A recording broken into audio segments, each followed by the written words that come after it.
In conclusion, what does our study show about the factors determining M&A advisors' competitiveness? There's lots of studies out there that focus on M&A transactions, why one company buys another company.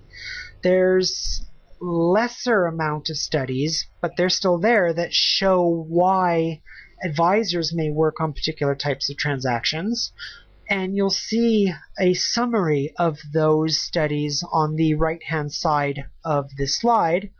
Some of those factors include the completion rate of various advisors, their expertise, specialization, which we said actually doesn't exist in our data, advisors' effects on the profits of their clients, that's very controversial, the embeddedness of these clients in their own home markets, and so forth. And what we find is that, well, few of these studies agree anyway. We need better explanations for understanding advisors' competitiveness.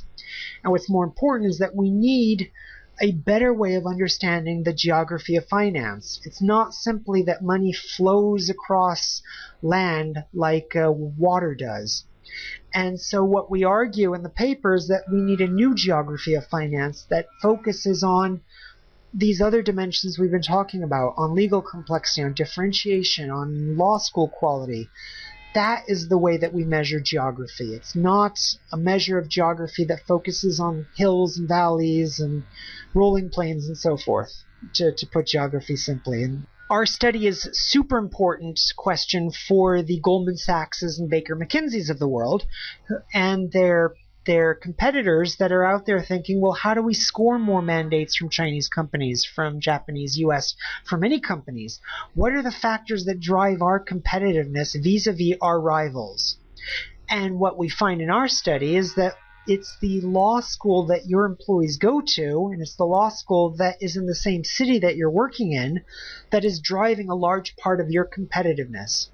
More importantly, it is the wild complexity of all that financial law you're complaining about all day long.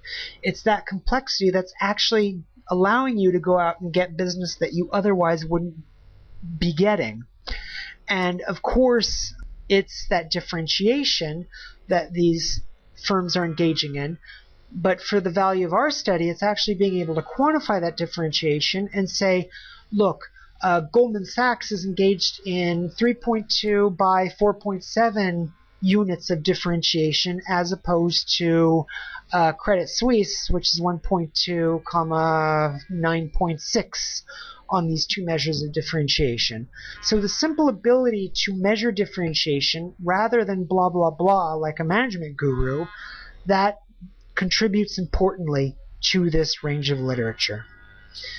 This has been another Infographic Instant conference series with Bryane Michael, and in the appendix we describe with a musical background the model we used in order to do our analysis.